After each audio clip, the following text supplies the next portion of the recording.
Okay, let me just introduce you to the director, and that would be Scott Camp. He is the Director of College Access for High School Career Coaching and Onramp.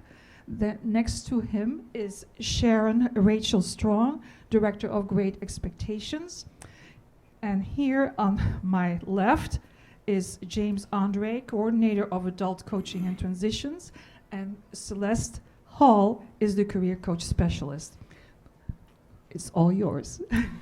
Thank you, Marlene, and thank you to all of you for joining our presentation, as well as those out in cyberspace. And a quick shout out to all of our coaches who are streaming.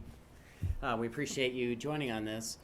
This is an opportunity to talk to you about what we're doing in the system office to align all the different coaching programs, and programs that started back in 2004 and have evolved in many different manifestations of it, serving different populations.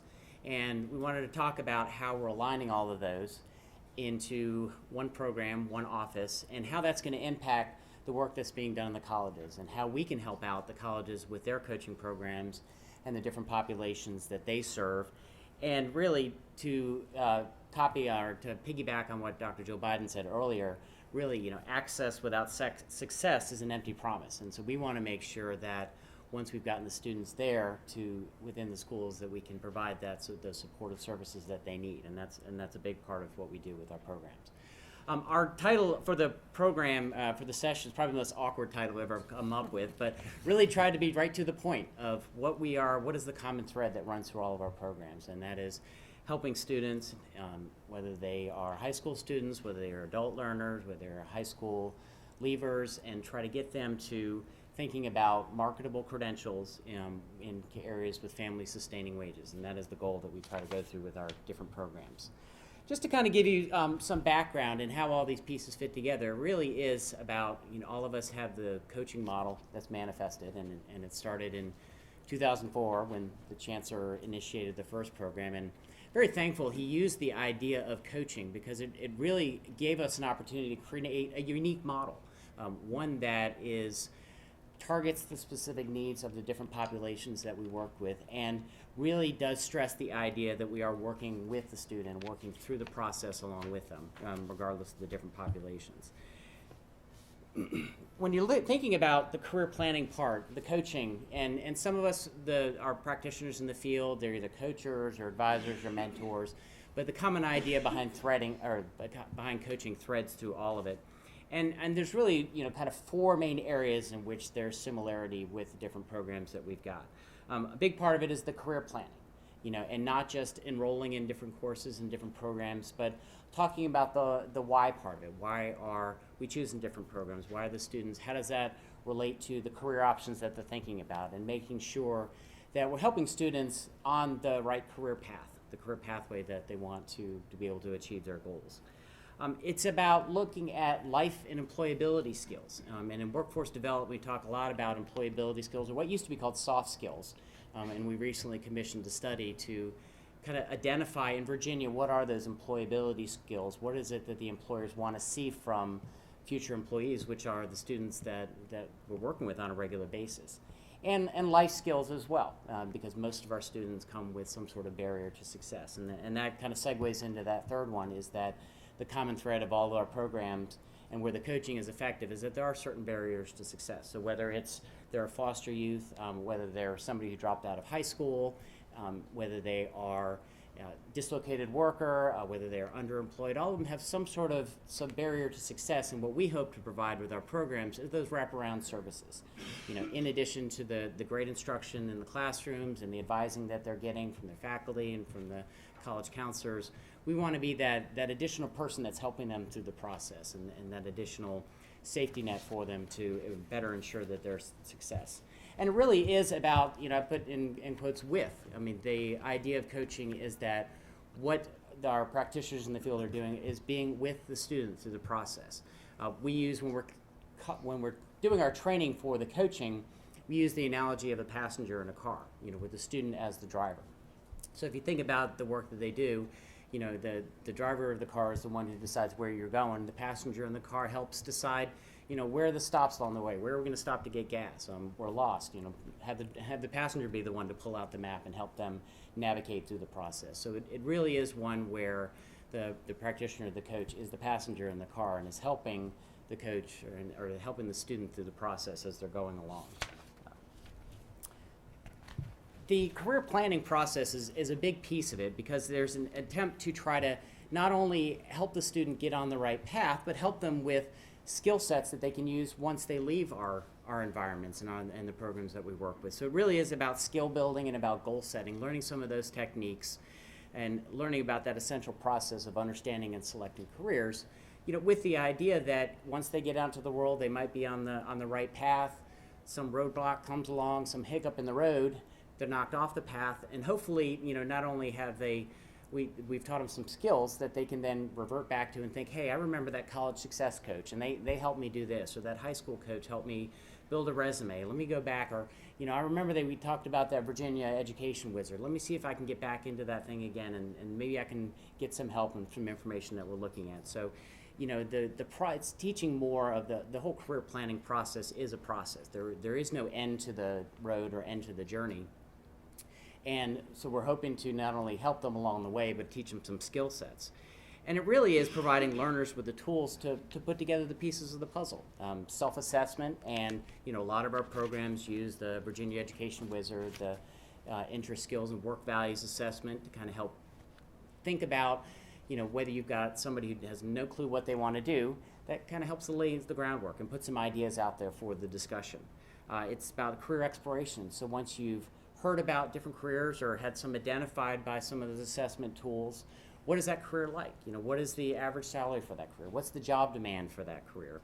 And then decision making. Once you've looked at all the different options that are out there, start to put some things down on paper, and really have it be a paper and pencil task. Nowadays, it's cut, paste, and delete on the computer, but it really is putting some ideas down on paper, and if they're not working, erase it and come up with different ideas. But just kind of being mindful of this is the pathway that we're going along, and these are the changes that we're looking at, changing and evolving as you move over time. And that really is at the heart of the career planning process. The most important thing is really it's asking three essential questions in the career planning process. There's obviously the what. What are the different careers that they're considering, and some of that understanding, some of the work that the coaches do with the students and the learners is, what are the careers like? You might have heard when you were younger that you wanted to be an accountant, but what does an accountant do on a day-to-day basis? And the different careers and options that are out there. And so part of what they try to do is put students in touch with people that are in those career fields and make those connections, and whether it's just job shadowing, encouraging internships, and giving them a chance to really see what that career is like before you head down that path and get to the point where you've got a degree that locks you into career. Best example I always have is, we'd have students that were interested in nursing, and they go through all the program and the classes, and they get to the clinicals and find out that they faint at the sight of blood. Not exactly a good quality for someone who's going into nursing, but perhaps if we had explored that earlier on in the process, and it's just one example of how it. And the other question out there is where. A lot of times there's a focus of where you're going to go to college, where you're going to get your training, where you're going to get your degree, what kind of program of study. And oftentimes that's the question that comes out first. It's, what are you going to do after you graduate, or where are you going to go? And realistically, some of the other two questions should be answered before you move on to that, to determine if where you're going is the right place where you want to go. But the big question, and the most important question on there, is the why, and thinking about, why do you want to go into a particular career? Why do you want to go to a particular community college or transfer to a particular four-year university? And, I've got some on the screen, some examples. For some people it's family. Maybe it's a family business that has driven it, or somebody in their family has mentored them, or a friend or neighbor, or someone, someone from church has given them ideas and think they would be good in a particular field. So it's the people in their lives that might have helped that decision. It might be money. A lot of our students, they're young, they're driven by the paycheck, and they want to go into, they want to be a lawyer because they heard lawyers make lots of money. Not realizing that it's 7+ years of college to get to that point, and lots of debt. But, money might be the driving factor in choosing those different career options. It might be where they want to live. And, that's where part of what the coaches do is helping look at the job market in different areas. And, there may not be a demand for a particular job in your area. So is a student willing to relocate to somewhere else where those jobs are? Or, do we want to look at those jobs that are available in the area? And that last one, and this is where you kind of get that workforce development perspective to it, is the in demand. Helping students understand, it's one thing to have a dream and a vision of what you want to study, but it helps to look at who's hiring in the area. And so a big part of what the coaches do is try to kind of draw that connection between the two. Thinking back to that age-old question of what do you want to be when you grow up, if you still want to do that, are there people hiring in that area? And if not, what are some of the businesses that are hiring in the area, or where might you need to go? So in demand is a big part of what we look at in helping students understand and to make good informed decisions about how the educational paths that they're on lead to the different career options that they have available to them. The second piece of the puzzle, so once we've looked at career planning and we figured out what it is that we want to do and why we want to do it and where we want to go for it, the next step is credential attainment and providing those supportive services I mentioned earlier that help with it. And for the foster youth, it's life skills, finding a place to live. For other, for potentially for the college success coaches, it's looking at maybe they're in developmental education classes. So how do we get through those classes and then get into the educational classes that get them on to the degree attainment and credential attainment? So it's providing those supportive services that help make credential attainment a possibility, and it's become a lot more important. And we'll wrap up the presentation talking about the new strategic plan and how credential attainment is a big part of it, and how we hope that our programs will be supportive of that initiative and how we see our programs fitting into those different areas.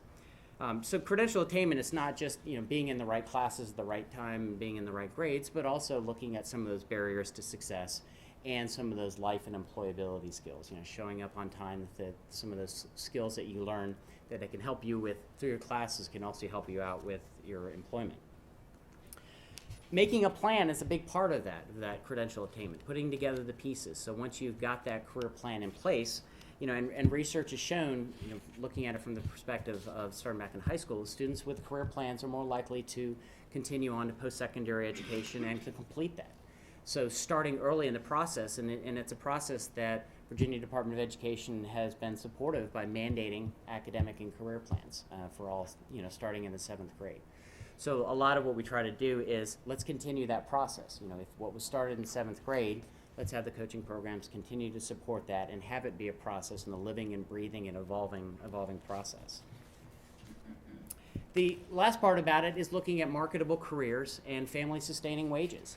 We want to make sure that if the student is interested in transfer, that's great. Let's make sure they're in the right classes, the right degree programs for it. But what would be that next step? What are they hoping to transfer into, and what degrees? So it's reaching beyond our college borders into what might be the next piece of the puzzle. It's looking at the degree attainment and looking at how the different careers that are out there transfer into family sustaining wages, and that's a term, relatively new term, but it really gets back to thinking about what some of those career goals are. And we now have a lot more data out there. If you haven't had a chance to look at the Virginia Longitudinal database system, I strongly encourage you to go on that, and I'll show you the website link for it later, because they've really gone into and they've done some analysis. You go in the wizard and you can look at careers and you can see how much those different careers make and medium incomes, but they've now driven down the data to look at what does a psychology major make, or what does a graduate from VCU make in the first 5 years after they graduate. So you can really start to look at not only what are the different careers like, but if I get this particular degree, what are my career options like, and then does that really meet my family life goals, or what I consider to be a family sustaining wage. So those are all important pieces of the puzzle. And why should we pursue post-secondary education? I mean, this is statistics I've used for a while in looking at the fastest growing jobs, and Dr. Biden earlier mentioned, two-thirds of the jobs that are coming down the pike, the highest demand jobs, require some sort of post-secondary education. And a lot of what they're looking at when you look at those top 10 jobs, it's not 4-year degrees, it's the 2-year degrees, it's the 1-year degrees, it's the 6-month career studies certificates. But we always look at those within the terms of looking in career pathways. We're not looking at it as an end program, but what would be the next step? Here's the next thing you could do once you've got this particular degree, and look at it from that from that perspective. And finally, thinking about marketable wages, this is a statistic that the Bureau of Labor and Statistics updates every 2 years, and it looks at the degree options starting from dropping out, not getting a high school diploma to working way all the way up to getting a professional degree, a doctorate degree. And on the left side, you can see, what is the unemployment rate for those different degrees. And starting at the bottom with less than a high school diploma, it's 11%, moving all the way up to professional degree, doctorate degree, about 2 to 3% unemployment. On the other side is the average weekly earnings for those different degrees. And again, starting at the bottom, about $472 for a high school diploma, all the way up to $1,714 for a professional degree. So, but when we talk about this, we don't talk about jumping right into a doctoral program, because as we all know, that's not the step that you take. We talk about it from a step perspective. Is here's the next thing, here's the next goal, and here's the next thing you would want to achieve if you work your way up those degree paths. So that just kind of gives you some background on the why of all the realignment of the programs, and why, the common thread that runs through all the coaching programs that we've got. Our model consists of 6 programs, and this all occurred last summer when the Chancellor realigned all of our programs. Some of the programs were already in the Office of Workforce Development Services. Others graciously joined us in our office, Great Expectations and College Success Coaches. And it really was an effort to look at what are some of the common threads between them, and how can we work together, rather than having 6 different training programs. How can we do one training program that incorporates all of them? Or how can we look, when we're looking at data collection, what are some of the common metrics that we can use, and just really leverage the different powers of the program. And also create a community of practice at the colleges, where you've got a coaching community that's there that can get together and put together common events. If somebody needs a resume writing workshop done, one program, I'm sure several others do. And it's about our pulling together our efforts and trying to see, offer something for multiple different programs. So what is the impact of that realignment? Well, we're looking at a continuity of service model, and looking at cooperative training, professional development and certification, aligning the data collection, and as I mentioned, what is that support of the next complete 2021, our next strategic plan? How do our different programs fit within that? We started by looking at what are the commonalities between the different programs. One is the identification of our target population, and that's the one thread that all of our different programs have. The other, addressing those barriers to the population's barriers to education. And then looking at the steps along the process, the career assessment, the coaching into career pathways, post-secondary planning, thinking about skills for sustainable employability, and then credential attainment and career placement. And those are kind of the commonalities that all the different programs have. Well, what I'd like to now turn it over is to the different program heads to talk about, just briefly, about each of their different programs, and just to give a brief history of it, starting with our first program that was started was Middle College, started in 2004. So I turn over to Jim. Thank you, Scott. Middle College began in 2004 with a few pilot sites and quickly expanded to 9 community colleges in the state. The program is held on the campus of the community colleges and serves young adults ages 18 to 24 who do not have a high school credential, but are working at a level in which post-secondary preparation is suitable for them. Over the years, Middle College has evolved, but the core services have really remained the same. It combines basic skills and GED instruction with employability and college readiness. Coaches provide career planning, career coaching, workforce, and college readiness skills or preparation. In the fiscal year 2013, about 1,000 students were served at the 9 colleges. And of those, 67% earned a GED, just over 70% earned a CRC, and about 52% were enrolled in the community college 1 year after earning their secondary credential. Great.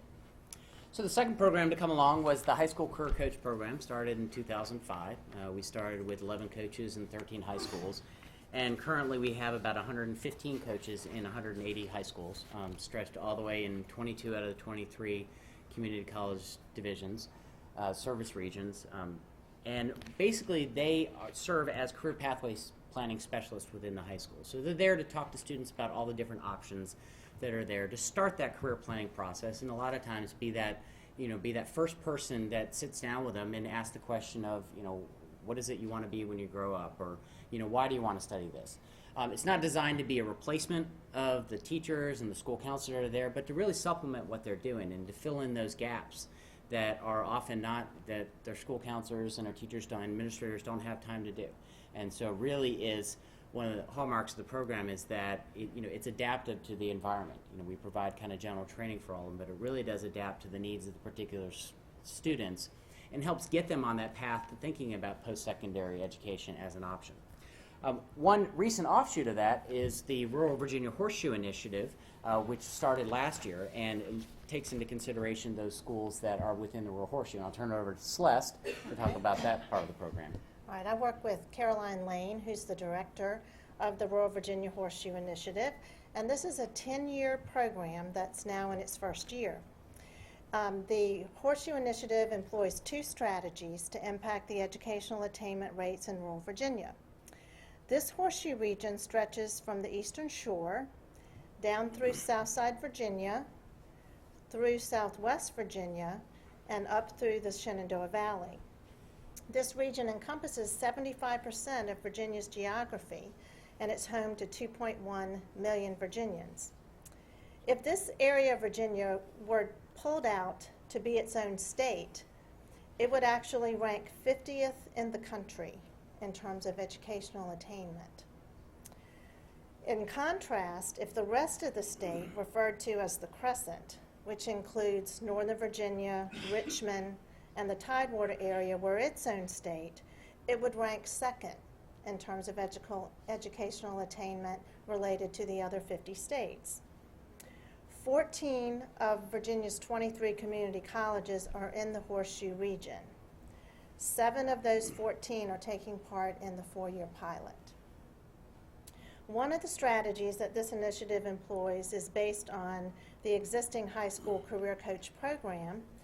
The Rural Horseshoe Initiative coaches are full-time coaches and thus are able to have a greater impact by focusing more on parental involvement, supporting first-generation college students, and and the critical transition time to college for those students and other middle majority young people, those who can succeed in post-secondary settings but may not see that in themselves without the support of a coach.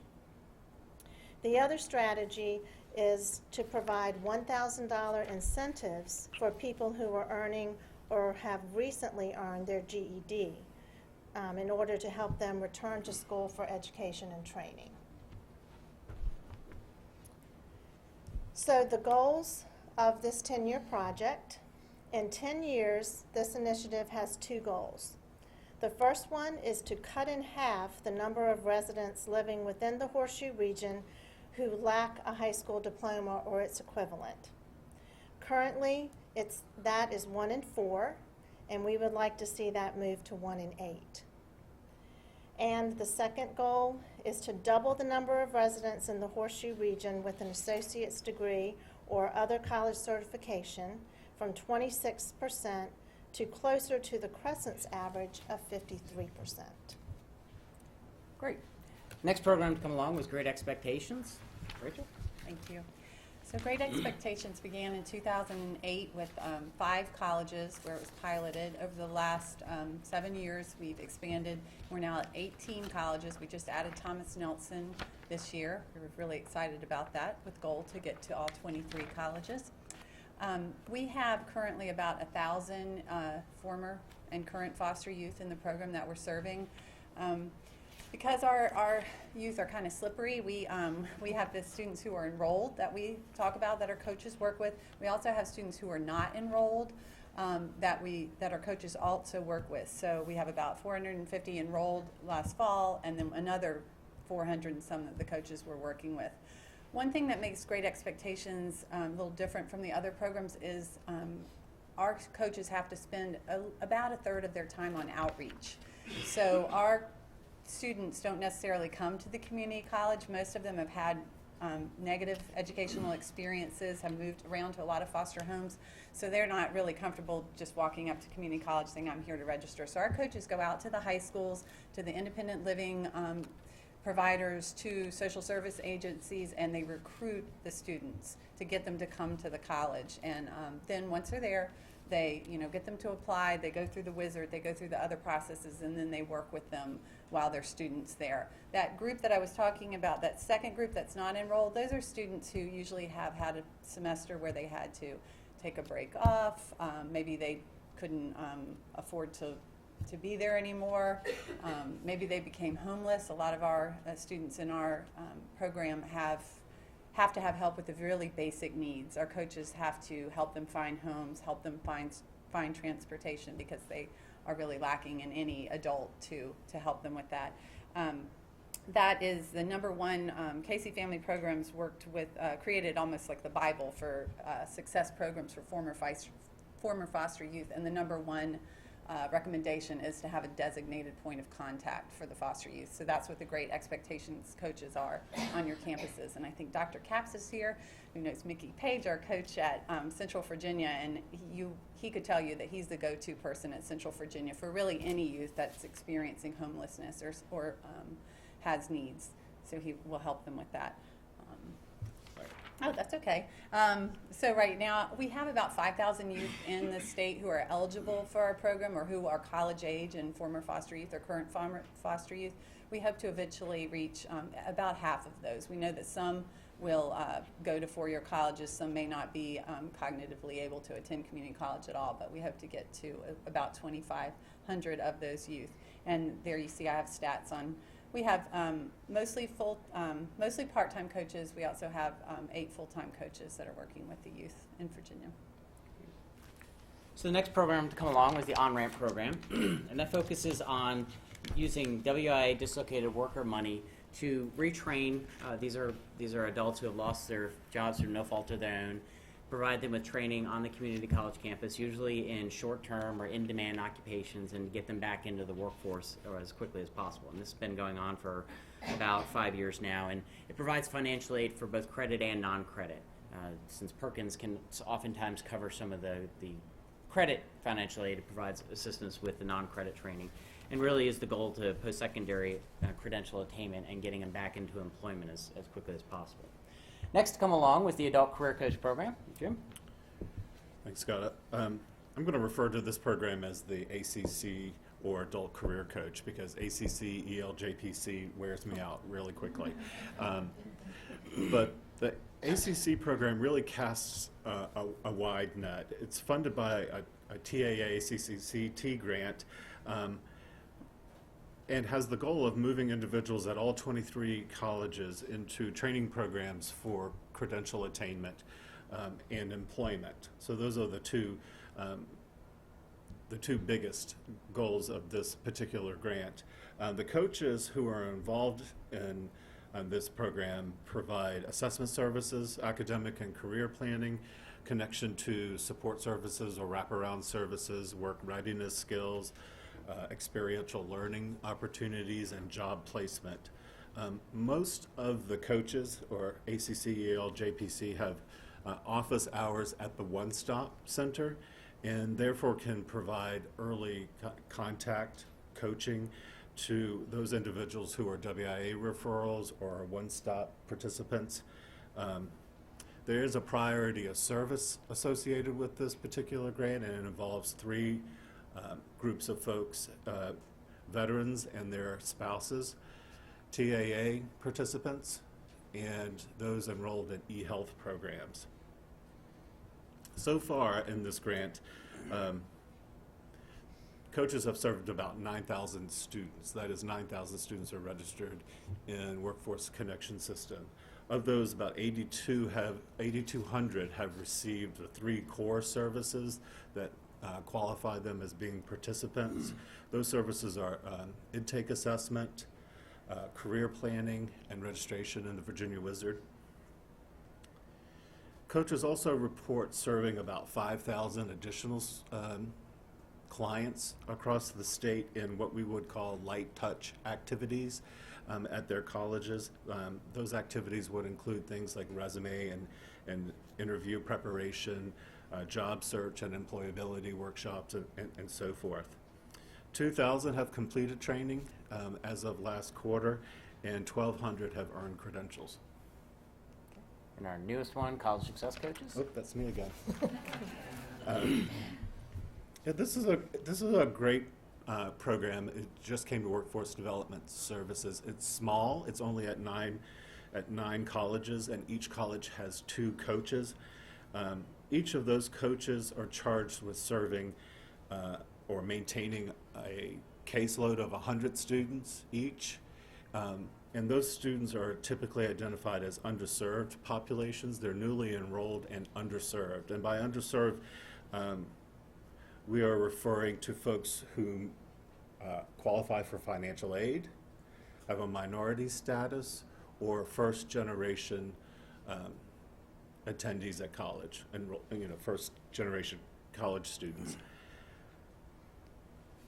They're tasked with increasing student persistence and attainment of success measures. So really, they are charged with getting their students across the finish line. They provide wraparound services to students and maintain contact with them to overcome the barriers that students may be experiencing through one-on-one communication and through the sales alert system. The success measures that the coaches in this program are held to are the percent of students completing benchmark courses, things like SDV, developmental ed, college level math and English. The percent of students completing 15 or 30 credits with at least a 2.5 GPA. The percentage of students who earn a general education or career studies certificate, or the percent of students who earn some other credential or transferred to a 4-year university or college. Great, thank you. So having these programs all together in one office gives us a chance to collaborate a little bit more and really look at a continuity of service model, where in some cases you might have a high school career coach who starts to work with a student, identify that they may be a potential student for a college success coach, and be able to transfer in that student. And a lot of times just the idea of from a coach to a coach, they already know what that term coach means. Looking at foster youth that are identified in high school and moving on to Great Expectations. And then in some cases in Onramp and adult career coaches are both working with the same learner at the same time and trying to both provide them those services to help get them through to the different issues and get them to the success of credential attainment. So a lot of what we've done is align some of our operational components to it. We've aligned our professional development, including our Workforce Professionals Academy. Last year was the first year that we had all of us together, along with our WIA workforce practitioners as well. And we had a conference of about almost 600 participants. Jim was one of the co-chairs for that. And talk briefly about the academy. Yeah, the academy, like Scott said, was the first time that we were able to bring people together from Workforce Development Services and WIA, and it was successful. We had, excluding VCCS staff, about 450, but we did at first 1 day of professional development along tracks, and then we really tried to encourage some cross-collaboration and networking among the different programs so that we could kind of build out this system of support services and coaching. As we get ready for the academy for this year, we hope to expand upon that. I think the evaluations show that people appreciated that opportunity to learn more about what's going on. And as Scott has indicated, we're kind of in the systems office trying to build out those things like the certification program and data tracking and services across all coaching services. So I think we'll see greater collaboration in this upcoming academy. Yeah, and that segues into what we're doing with training, and a big part of that is, a lot of us have our own different training, but looking at doing some general coach training and then modules that are specific to the populations that we serve, and then including certification to go along with it. And our certification expert in our office is Celeste. She's going to talk briefly about certification. Okay, I'll try to make this brief. As you can see, we had several goals for our certification program. A certification program was required to be developed under the TAA grant, under the Adult Career Coaching Grant, so that was our impetus for developing this program. But we wanted to develop it so that all of our coaches would have a common set of knowledge and skills related to coaching, so that they could perform their jobs most effectively. So we did develop this model, and we developed it as a 40-hour program for our adult career coaches, where they worked through 8 modules. The program consisted of online modules for 30 hours and then 10 hours of face-to-face training. So you can see here the modules that were included. Promoting educational career readiness, what is the role of the adult career coach? It looked a lot at advising and helping skills.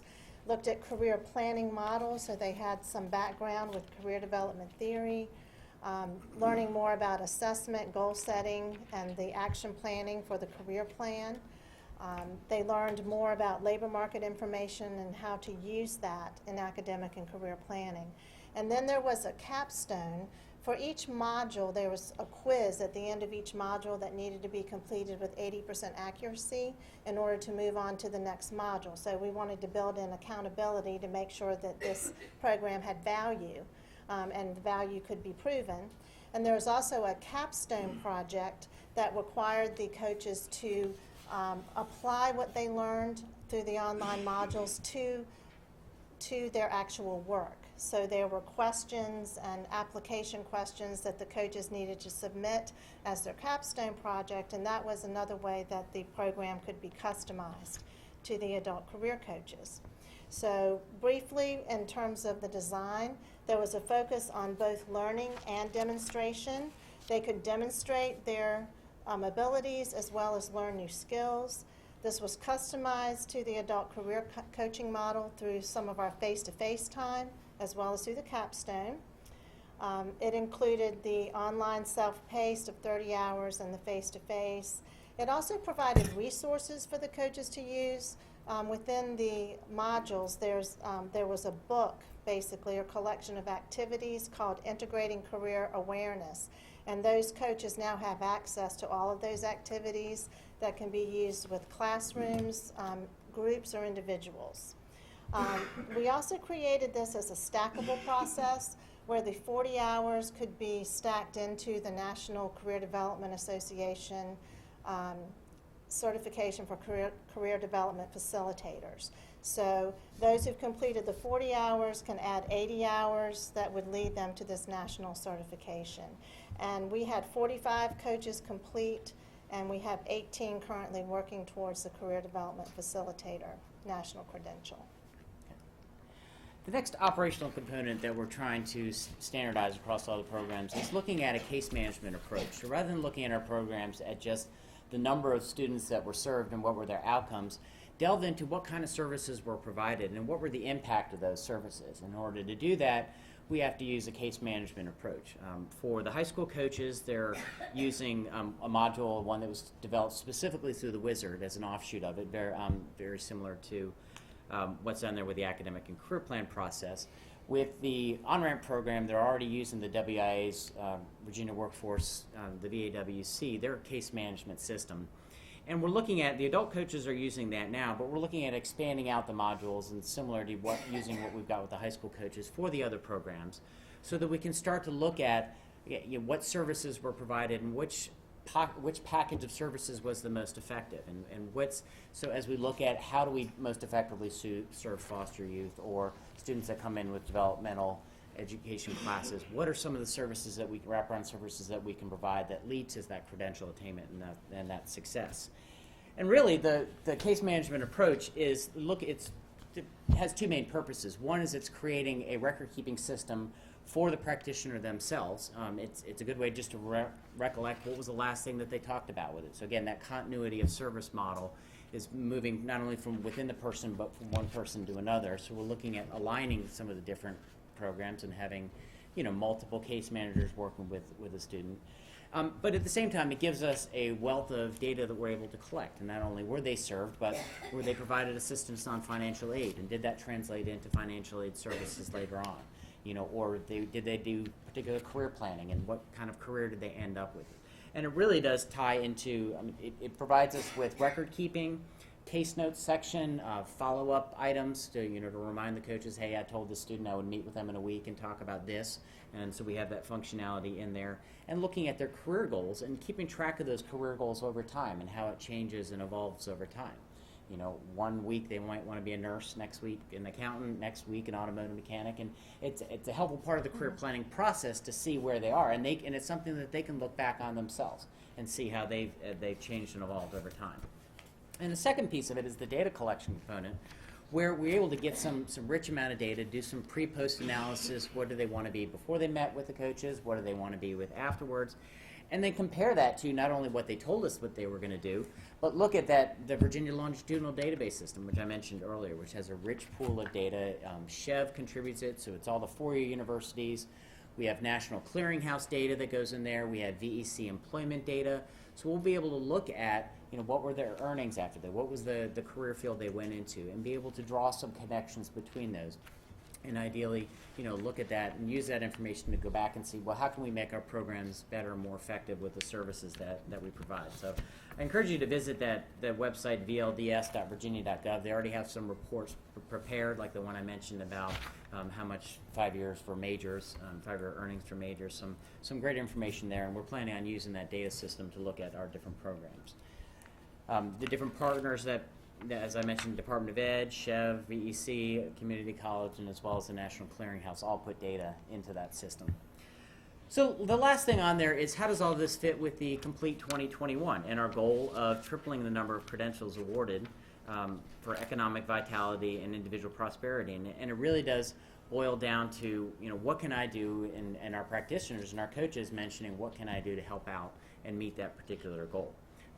And that's one of the things that we're looking at. We're doing, specifically with the high school coaches. It's how do we get the students not only into the college and into the programs, but get them prepared and have them have some employability skills. With Onramp, it's getting them there and providing them the supportive services and aligning them with those in-demand credentials that help them provide them the motivation. With Great Expectations, how do they looking to add to the credential attainment? Yeah, being supportive of. Yeah, that, of course, that's one of our goals, to increase credentials, and we're only getting good numbers on that recently, but we've had 47 graduates last year, and so we're looking to add more every year. Right. Jim, with your programs? Credential attainment, it's a goal of transitional programs like middle college. That's pretty much ultimately the goal. In programs like our coaching program, in which they try to reach folks as early as possible and provide coaching services, they also have that goal of credentialing and employment. And so I think essentially it's a goal of all of our programs, and so we're focusing our efforts, whether it's removing barriers or providing career planning to that end. Mm-hmm.